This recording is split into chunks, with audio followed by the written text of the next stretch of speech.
Okay, well, it's 2 o'clock, and I'm going to begin the webinar. I am Betsy Frank, and I am Associate Director of Accreditation for NLN CNEA, and I welcome you all here. I'm pretty sure people will be coming in and out, but as I said a few minutes ago, the slides will be available through an e-portal, and you will be sent the link after the webinar. So today's webinar, of course, is NLN CNEA Self-Study Reports, an overview of the process. Like good faculty, our objectives or our purposes are to explain the role of the self-study in the accreditation process, describe the formats and the elements of the self-study, and I suspect some of you are in the process of writing yours now, and describe the strategies used to engage faculty and staff in the preparation of the self-study report. So, what are your goals today? You can use the chat function to send comments and questions. We won't have time probably for oral questions because there's quite a bit of material to cover in the next hour, but feel free to use the chat, and I'll glance at the chat and I will try to answer your questions as I go along. So here, just to review the steps of the accreditation process for CNEA. First of all, you have to have pre-accreditation. Some of you may already be pre-accredited, some not, but that's the first step, is to apply for pre-accreditation. Once you have pre-accreditation, and that's a function of final approval by the Board of Commissioners, you start your self-study process. And then you have an on-site program evaluation visit, a site visit team. We have some teams out right now. And then the program review committee reviews your the report from the site visitors, and then the Board of Commissioners gives the final decision. So you do not know the decision when the team is on site, but you will know the basics of their report, and you will be able to look at the report before it's finalized after Judy or myself look at it. So the purpose is, it's a self-study. You look at your accomplishments and areas of improvement. Every one of you has areas for improvement. The program I teach in has areas for improvement, a whole bunch. You document the program's self-assessment of compliance with the standards and quality indicators. You all have the accreditation standards and quality indicators, and those are on our website. And then you have to provide evidence to be used by the program evaluators. What they really want to do is verify, clarify, and augment the self-study report. And for example, if you say that your NCLEX scores need to be improved and this is what you're doing, well, then you need to provide evidence of how you are dealing with trying to improve your NCLEX scores. Now, what's the format? It's document length, 100 pages maximum for one program. If you have two programs, like you might have an associate degree and a baccalaureate, or an associate degree in practical nursing, or baccalaureate and graduate, then you can have 150 pages maximum. If you have more than two programs, and some schools do, contact us for guidance. In terms of font size, it should be 11-point Calibri for narrative text, and that is the default on Word these days. Tables may use 10-point font, and tables are encouraged as an effective way to share data with the reviewers. For example, you could have a table of faculty qualifications, a table of board scores, a table that shows improvements made in the program and things like that. Margins are 1 inch all around and double spaced. And use the template that is provided by NLN CNEA. There's a template that you get and you just type into it, and I believe it's on the website. If not, email Judy or myself and we'll see that you get directed to it. And you get organized by standards and quality indicators. You know the standards, you know the quality indicators, then you write according to that. And then you have your data sheet that tells the formal name of the program, the address, the CEO, Chief Academic Officer, and all of that.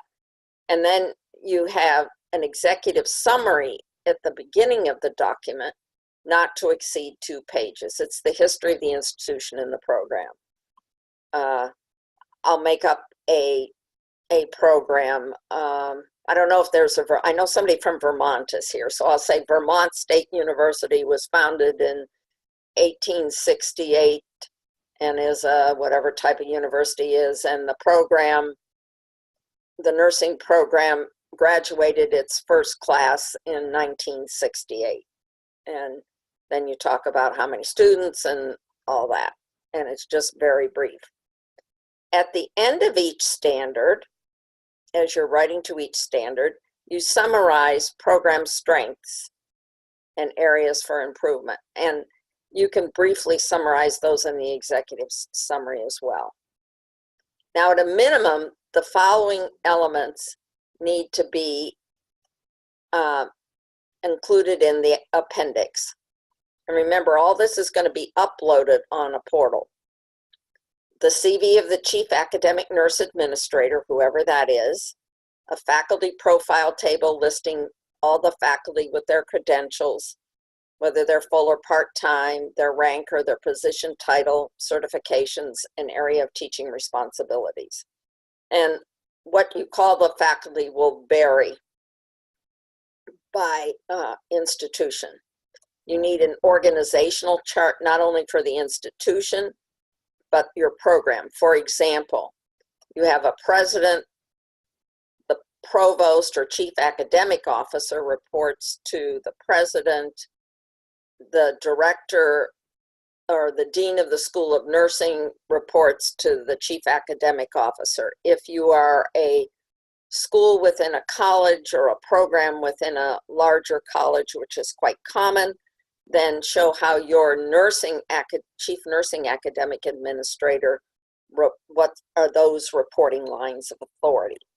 Then your systematic evaluation plan, and then your curriculum sequencing. In other words, it's for each program and track. So if I have a master's program, I'm going to have the master's program and show the NP track, the education track, and maybe administration. If I have a baccalaureate program, I may show an RNBS track, the on-campus baccalaureate program, an accelerated program, whatever kind of special programs you have.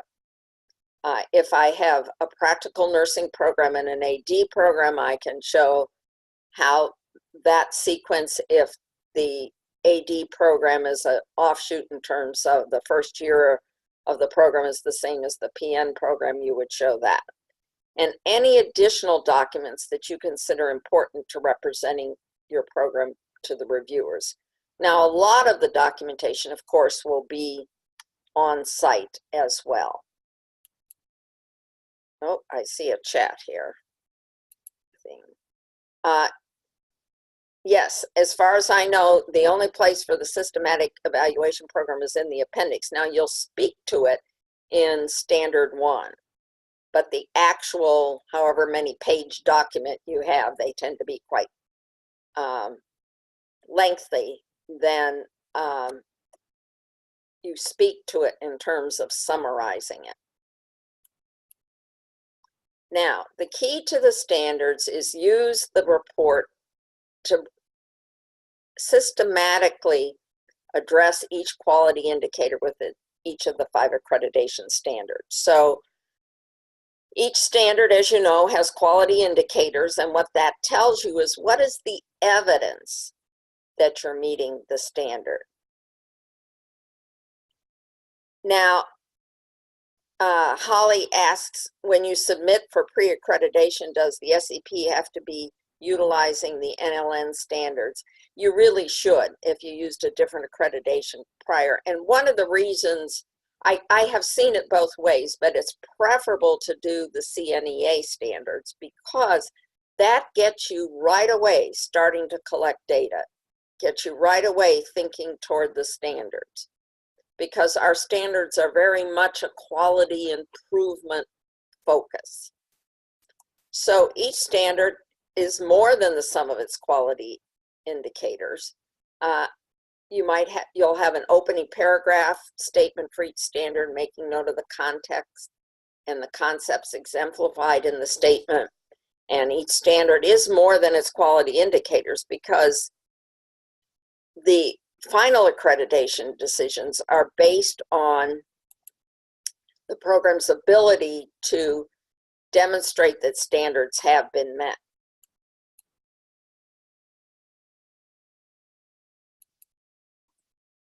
Now, focus your writing on highlighting how you use the quality indicators and where evidence is. And a lot of that will be in your SEP that'll be in the appendix where you'll say the evidence is in minutes dated December 22nd, 2015, we did whatever.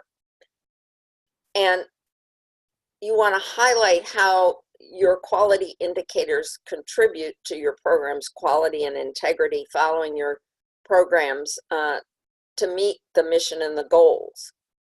As the NLN CNEA accreditation process is grounded in outcomes, include outcome evidence or documentation. It's critical so that we know the degree which each standard and quality indicator is met, and the team then, the site visit team can say now, as they've read it, they don't have evidence for something, and the team chair then will ask for evidence that may be missing. And more than likely you already have it, but have not discussed it in the self-study.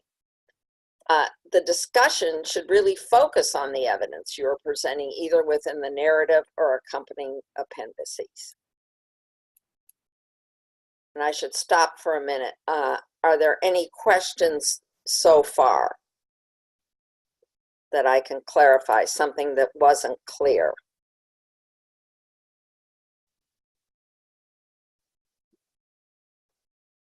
Okay. Well, write down your questions or type them in the chat, and I will continue to address those. Now, how do you get started? This sounds like a monumental task, and you're having a little palpitations of the heart, maybe require a glass of wine to consider this. So identify, before I go on, someone said, can you write the SAP in a grid in a linear fashion? Absolutely. You can have, you know, the standard, the outcome indicators, and go on, and then the evidence. And what the important thing on that is to show the feedback that once you've looked at the quality indicators and you need improvement, show how you're making the improvements. So identify a person who's going to be responsible for coordinating all the self-study activities. One person should coordinate. So this person should know the nursing program or programs, knowledge of the unit, and program policies and practices, comfort with the accreditation process, knowledge of where the documents are. That sometimes is difficult. Who has this data? Where is it? Knowledge of the SEP, good time management skills and attention to details. This is something where you need detail. You ought to be able to facilitate a team and have pretty good writing skills and an ability to kind of see the whole picture to conceptualize. And how far back should you go? At 3 years if you have it. If you have a new program, you may not have 3 years of data, but 3 years is how far back you should go. Then what you need to do, and I think my mouse went too fast here. No, it did not. Identify the key individuals or the players who can lead the drafting of particular standards and form the steering group for preparing the self-study. This is not something that is done in 3 months. If at all possible, start a year in advance. So if you have gotten pre-accredited, let's say, as a result of the Board of Commissioners meeting coming up in October, and you want to go for accreditation in fall of 2018, you probably should have really started to think about the self-study. If you want to go for spring of 19, start thinking about who's going to do this and all of that.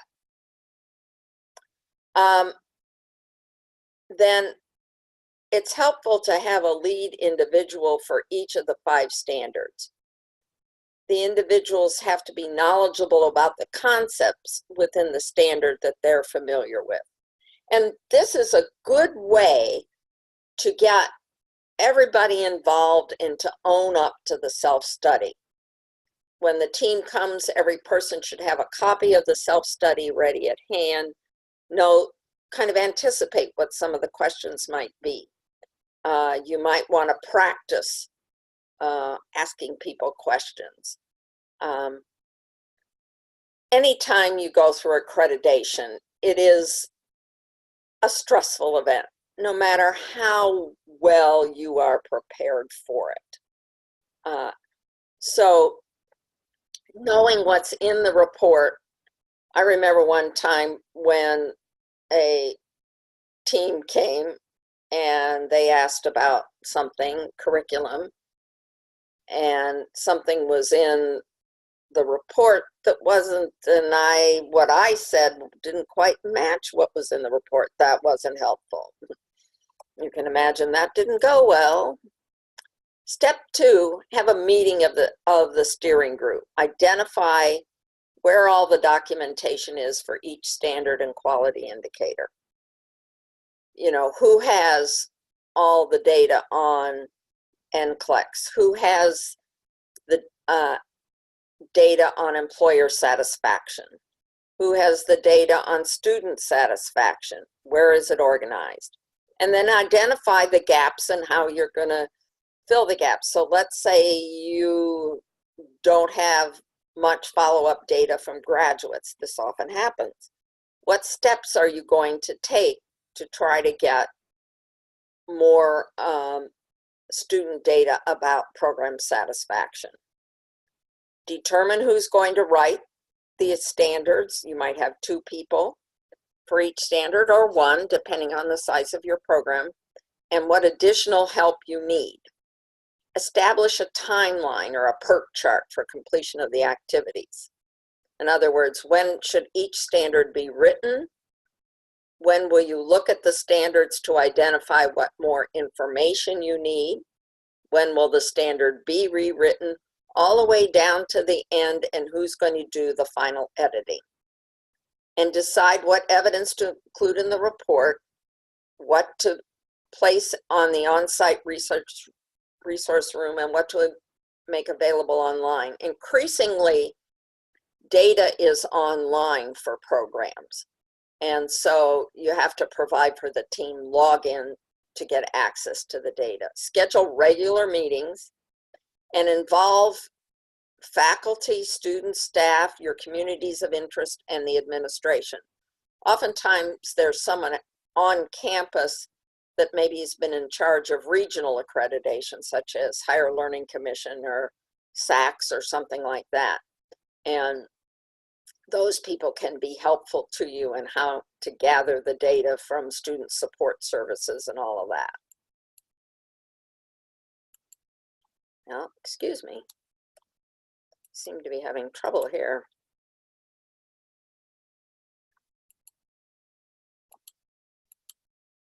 Yeah. Pardon me a minute while I see what the problem is here. Next, we'll do it that way. It's an expectation that faculty are going to be involved in this. Staff should also be involved as indicated by their role. Examples: collecting and assembling documents, drafting wording related to the standards and quality indicators, identifying strengths and areas for improvement. Faculty should do that. After all, the curriculum, the program belongs to the faculty. If the administrator does everything and faculty haven't been involved, then when the team comes and interviews, you have a problem because faculty don't know what you're talking about. You should contribute information to charts and tables, gather student work. Some programs have a folder for each course that demonstrates the assignments you've given to students that demonstrate achieving program outcomes. And then that can be either online or offline. Some programs have e-portfolios, so you could do that as well. You need someone who is going to facilitate site visitors to visit practice settings. So when you're scheduling your visit, look at your academic schedule. What are the days that students are in class and are in clinical, because your site visitors want to visit both. And prepare the role of students in accreditation. I will never forget an accreditation visit more years ago than I would care to remember when I was a student. And they grilled us and grilled us and grilled us and said, "I'm not going to work, I'm going to clinical experience." And we kept saying, "I don't know what you call it, but we call it work." So let the students know that the site visitors are coming and that they need to be honest with the visitors when the visitors ask them questions.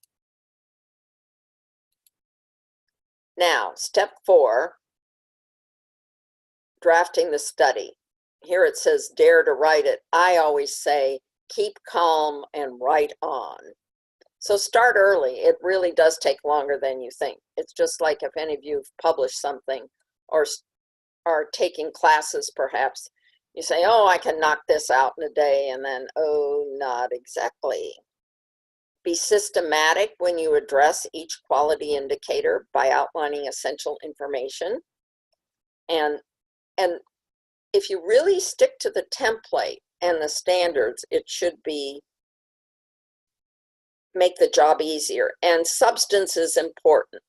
Make sure you give some exemplars of things for the mission. If your mission is community engagement, you can give some examples of how the nursing program supports the institution's mission for community engagement. Look at where documents are needed to support evidence. You could do tables because, as we know, pictures or tables are often worth 1,000 words, and then you don't have to say much except if you want to talk about a trend. You can put, let's say, an enrollment trend in the showing enrollment over 3 to 5 years, and if enrollment went down, you could explain why. Perhaps hospitals were laying off in your area and people didn't sign up for the nursing program, or enrollment went up because you got funded to add enrollment. Identify those individuals who have the information. If for some reason it isn't in the self-study, first of all, it should be in the self-study, but if it isn't, when the site visitors ask for it. You don't want to be running around looking for it. And contact people regarding specific information needed and how you want it formatted and by what date.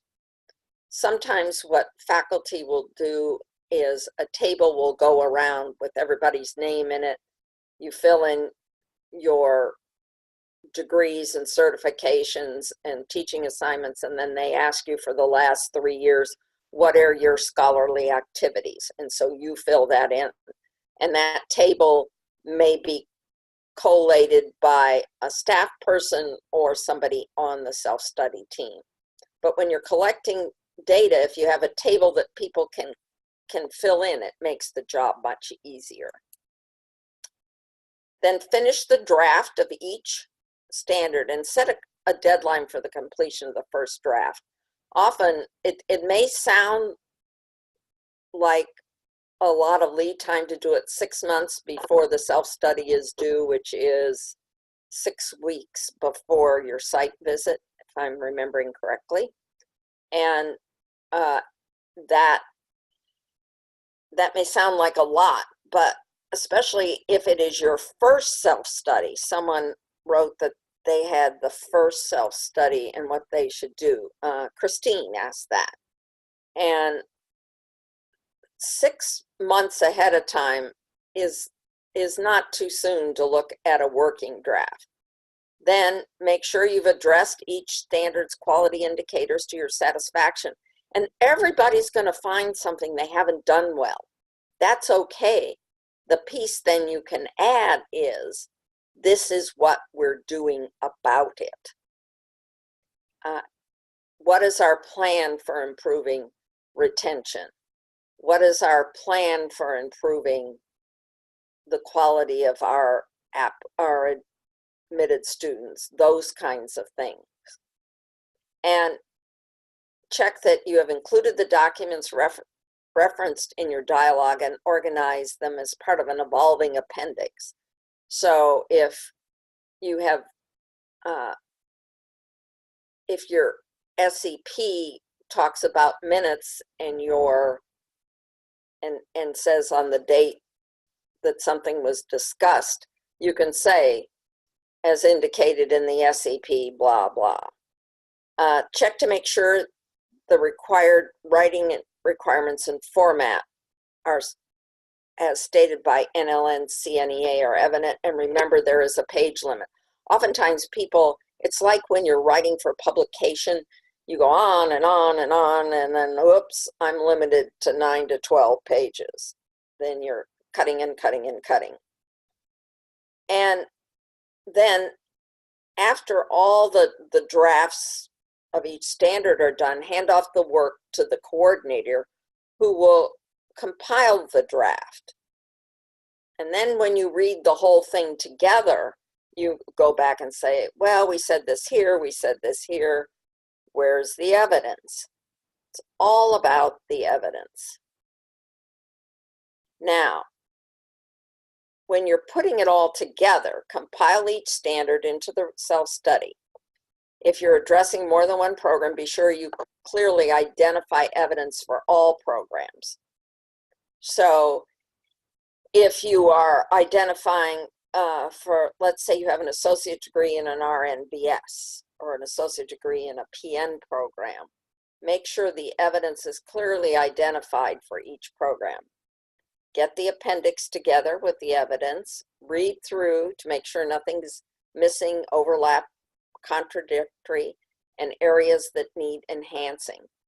And then distribute the draft to everybody for their review and feedback, and set clear deadlines for response. I don't know about you, when I get something that I'm supposed to respond to, it sometimes gets to the bottom of the pile, and I have pretty big piles around my house here. So you have to give me a deadline. I need this back in 4 weeks or 3 weeks. And think about when you're asking faculty to respond to these things, if it's going to be when midterm grades are due or end of the semester, when everybody's frantic grading and trying to turn in their grades, you're not going to get much response. But let's say you have your draft done by Thanksgiving. You could ask faculty, and it's pulled together, to respond, let's say by the end of January, if your site visit is until April or the following fall.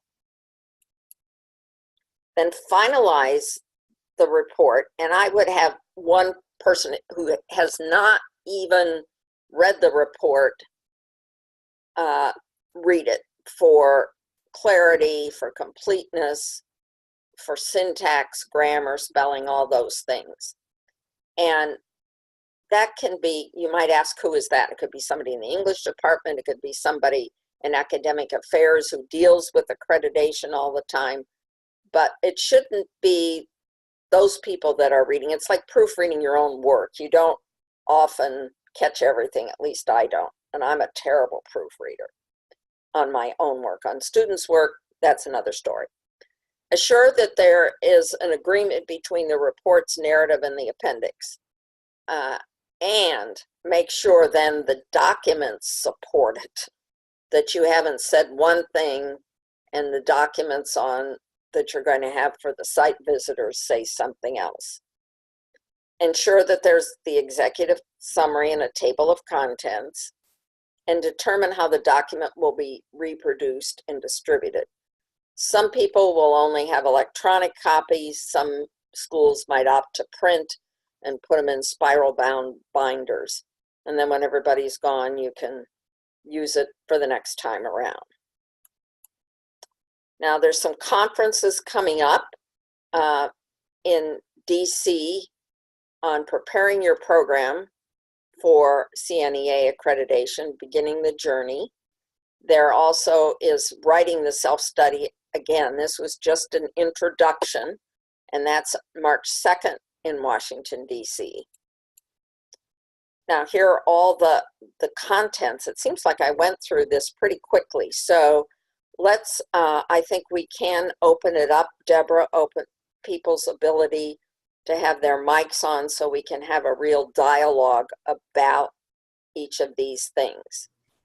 Here is my contact information, and I have not only my NLN phone number, which goes to my email, but I have given you my cell since I'm in Indiana most of the time, but only use it for self-study stuff.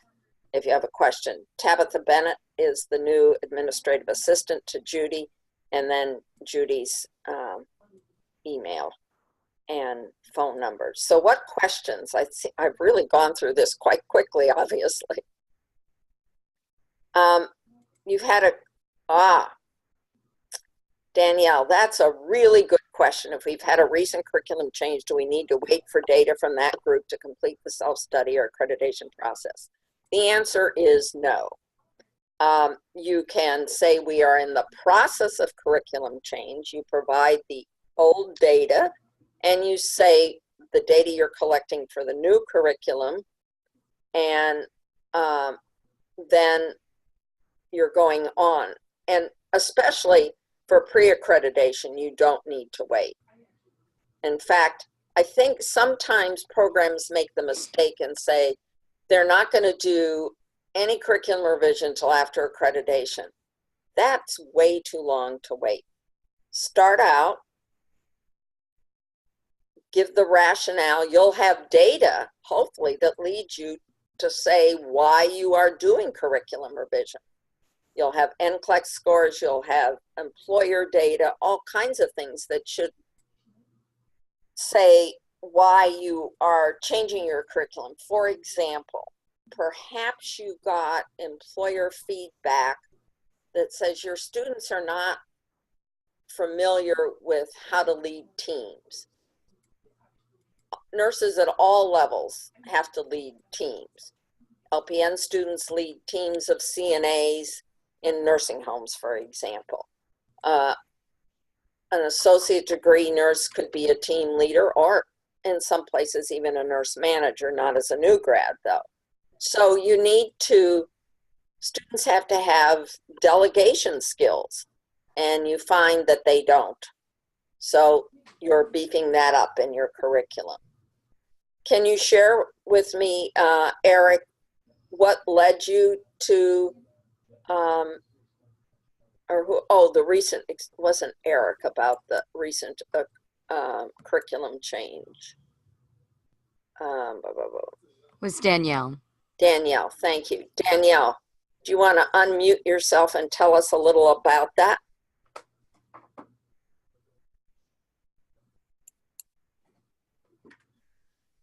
Danielle, are you there? Well, while we're waiting, Eric asks, can you review the beginning process of starting the application and pre-accreditation? There's not a mini self-study. The application for pre-accreditation is basically, I think it's 10 pages. I've actually looked at them, but I don't remember the exact pages. But it's, you write to the accreditation standards just briefly. And what the program review committee looks at and the Board of Commissioners is what's the likelihood you could meet the standards and quality indicators within the 3-year period.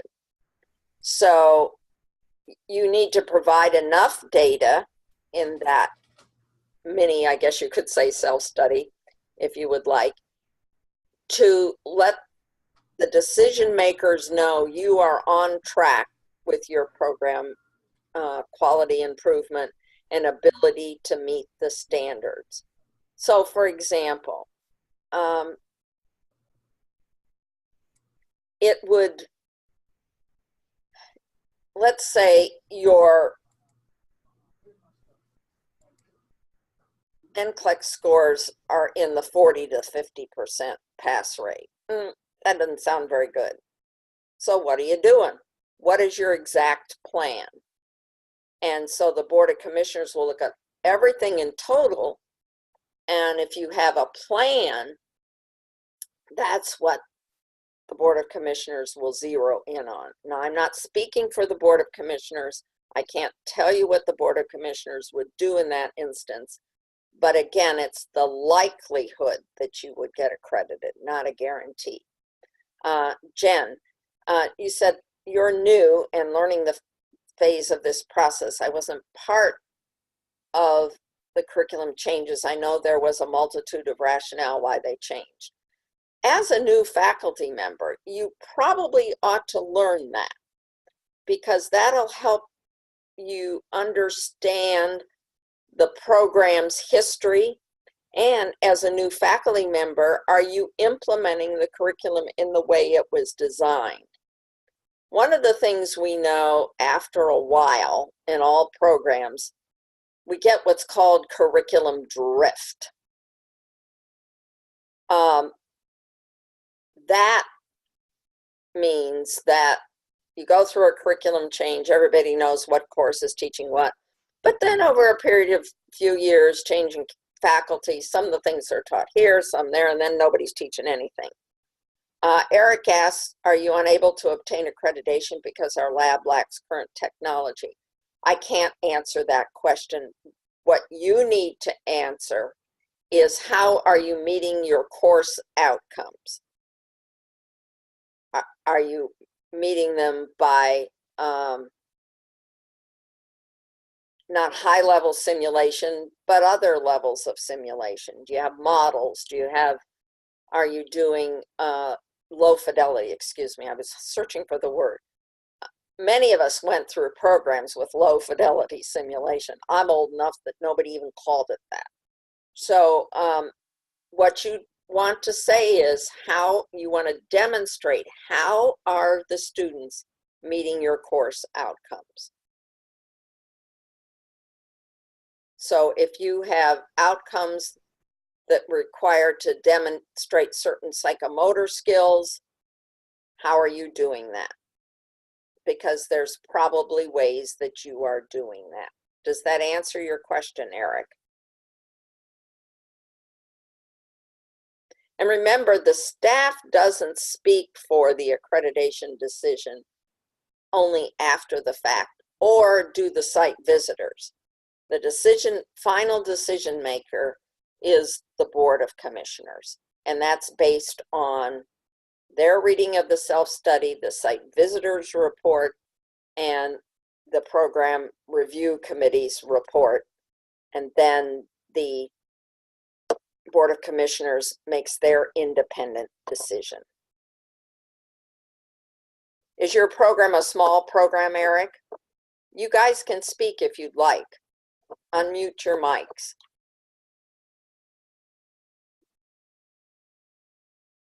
I won't bite.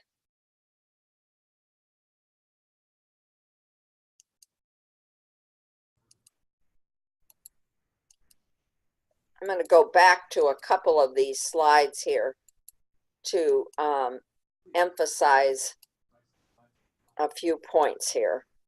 First of all, start early. I can't stress that enough. Oh, we don't have a mic. Okay. Start early.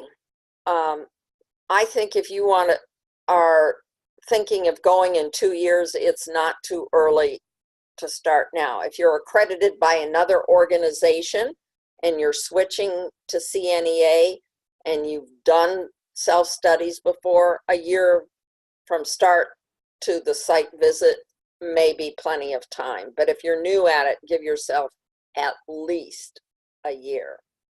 Remember, follow and systematically address each quality indicator.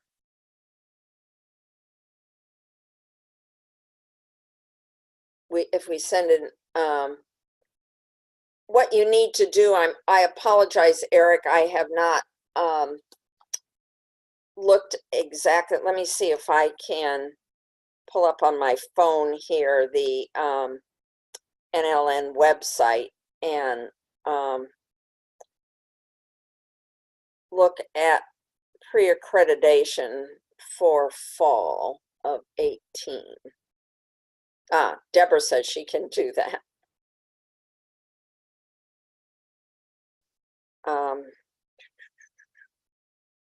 There we are.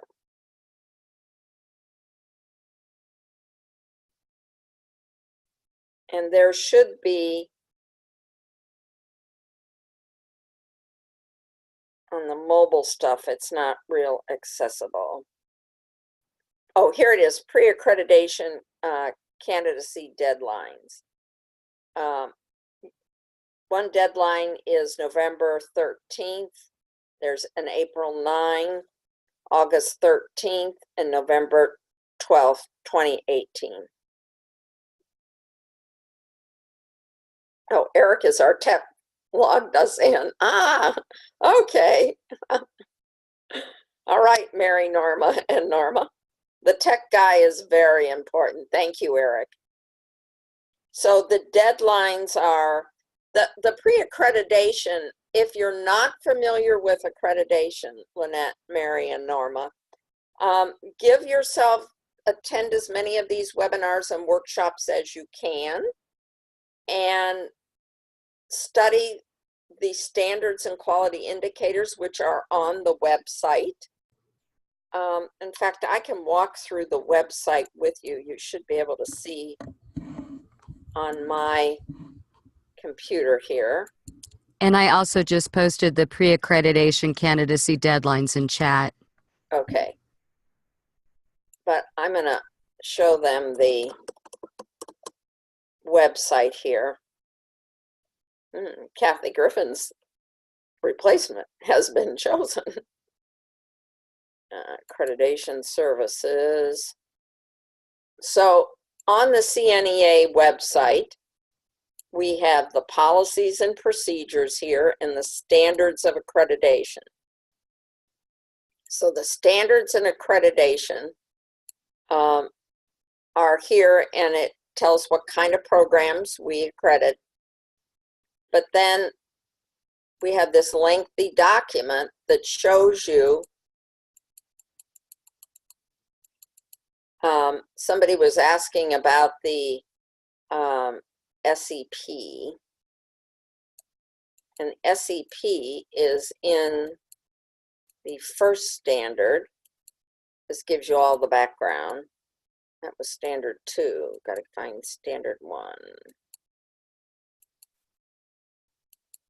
One should never do this when we're live.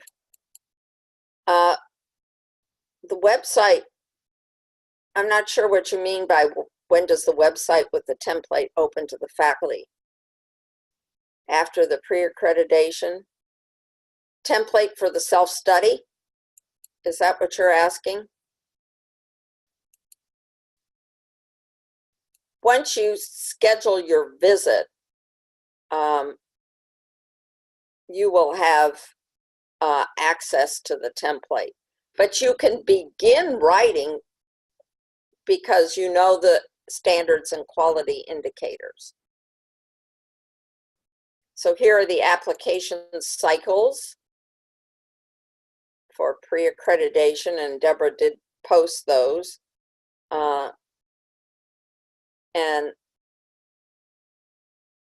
that shows what people are doing. Pre-accreditation candidacy information. Here's where you find all the deadlines and what you can do. So if you want to be considered for pre-accreditation for the February board meeting, your application has to be in November 13th. And then if you want to be considered in June, April 9th. I've got a roofer out there. He's going to have to wait. And all the deadlines are there. And then you have 3 years from the decision to become fully accredited. Okay. Is that clear?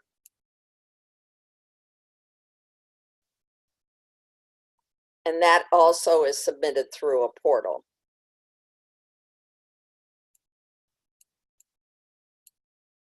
No, a roofer is there. If you'll excuse me just a second, I'm going to go tell him. My husband said, oh, he doesn't need to be here. Just a minute.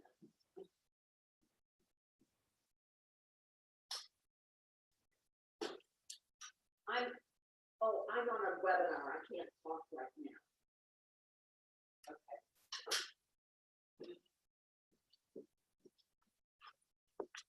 Ugh. I apologize. It wasn't the roofer. Okay. Now I'm falling in my chair here. Okay. So that's when the application has to be in. And the most important thing is to contact the office when you're interested in submitting your work so we can guide you.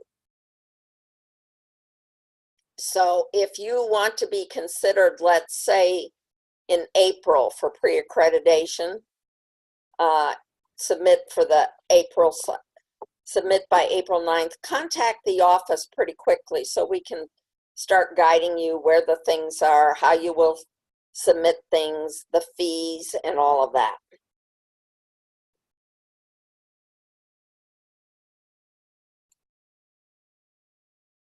And then here are the workshops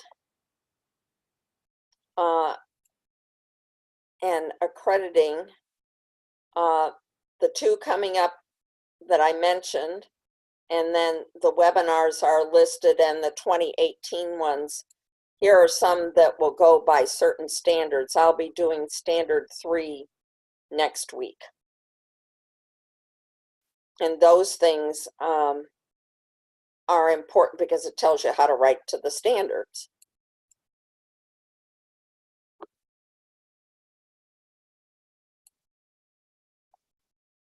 Other questions?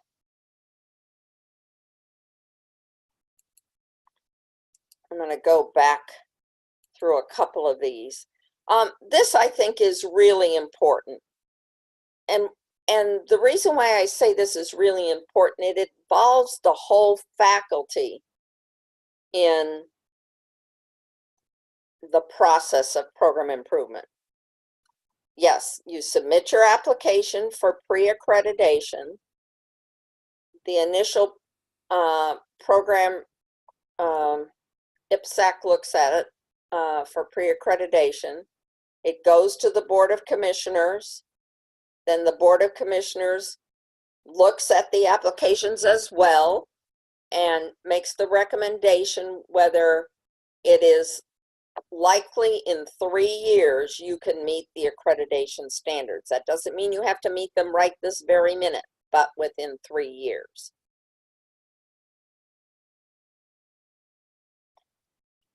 No. You submit the application, and that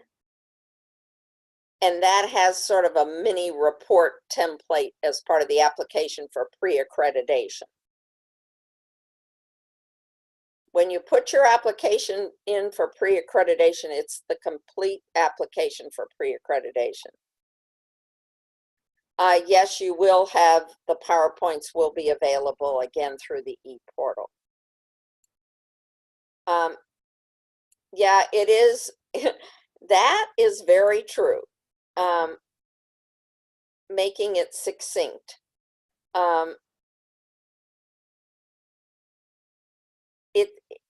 The requirements are succinct because pre-accreditation is just to get you started. You're going to have your SEP as a separate document. I'm trying to remember all that's loaded up on it the last time I looked at the documents. But there's 5 or 6 documents that go up. You've got the executive summary of each of the quality indicators. You have your SEP. You'll have a table of faculty qualifications. You'll have the CV of the program director, etc. So all that's uploaded separately. This is just to give a bird's eye view. Is this a program that's on track to meet the quality indicators? Okay. So when you're given access to the portal to upload your pre-accreditation application, all those documents get uploaded separately. There's a different place, and you just go bam, bam, bam, and upload it.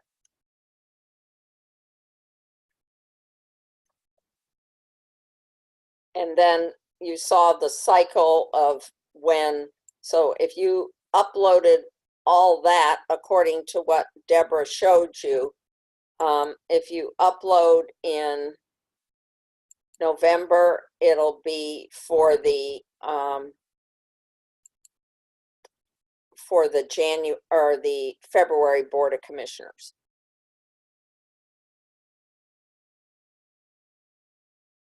And you say, well, why so long? Because it has to have the initial review committee to look at it, and then the Board of Commissioners. And it takes time. They go through, I was on the Board of Commissioners, and it takes a lot of time to look at these and consider them carefully. Other questions? But you're not given access to the portal until, you know, you've paid your money.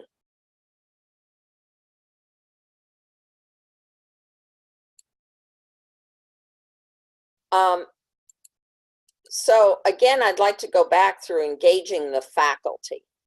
You will have someone put it all together. Often that's the program director. Sometimes programs hire consultants. But if even if you hire a consultant, if the faculty is not involved, then the faculty is not involved in program improvement. So if I just hire a consultant to look at all our data, put it together, and the faculty doesn't know what's going on, so the site visitors come and they say, so tell us about what you're doing to keep your program contemporary. What gaps do you have? What challenges? And people will go, duh, I don't know. That's not good. So anyway, that's very important. And some programs, what's interesting is someone will say, oh, I didn't know you had that data. Oh yeah, I've been collecting it for years. So has anybody ever had that problem?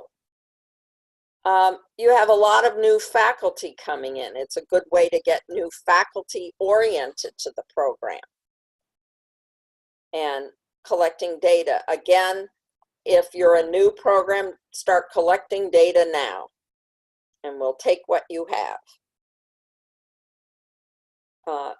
You know, you may not, if you are an RNBS program and your students get done within a year or so of a new program, you may not have the data yet. But you have to have the plan that shows how you're collecting the data.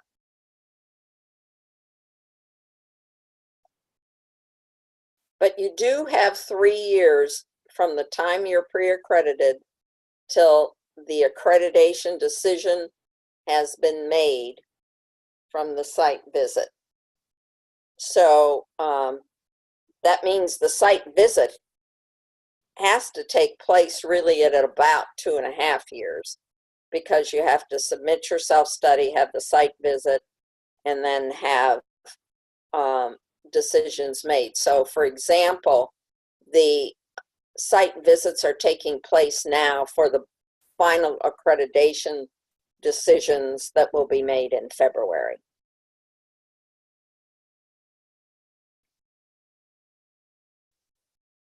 How many of you have a good systematic program evaluation plan now? And are you collecting the data?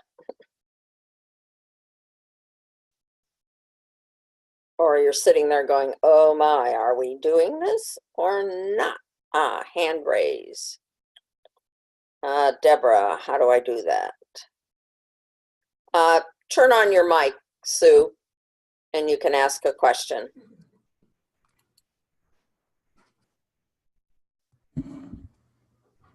Go ahead.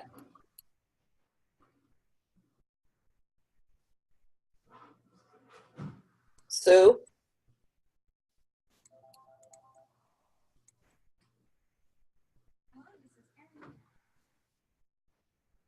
Did you have a question?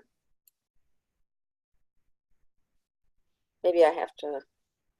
Deborah, can you help me with that? Yes, so you're trying to get... Somebody had a question. She raised her hand. I see it. I'm not seeing that up there any longer. So maybe she did not have a question. I'm not seeing it there any. Okay. Here it is.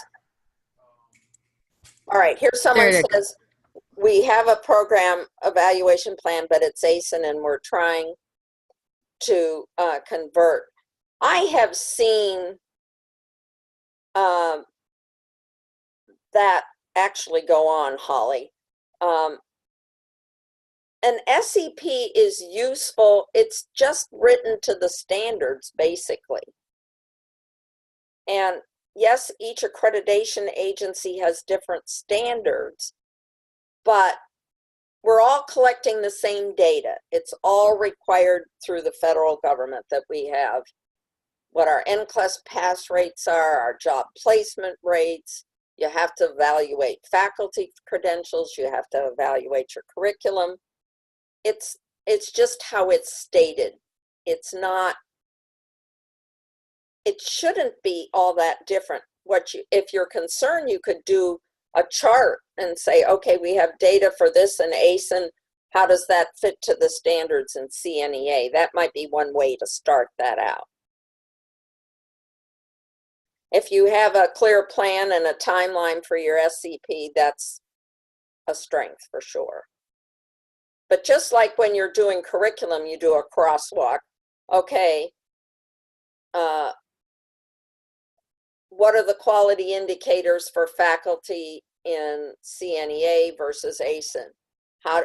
Is there anything we need differently? That kind of thing. It shouldn't be that different for you, Holly. Our approaches are slightly different, but as I said, everybody's got to accredit or look at the same pretty much standards. Other questions? Well, if not, we've come to the end of our time. Feel free to email me questions if you have. As I said, you will have access to the slides, and the ePortal login will be sent to you within the next couple of days or so. If you don't hear from us, please email us. And I hope this has been useful for you.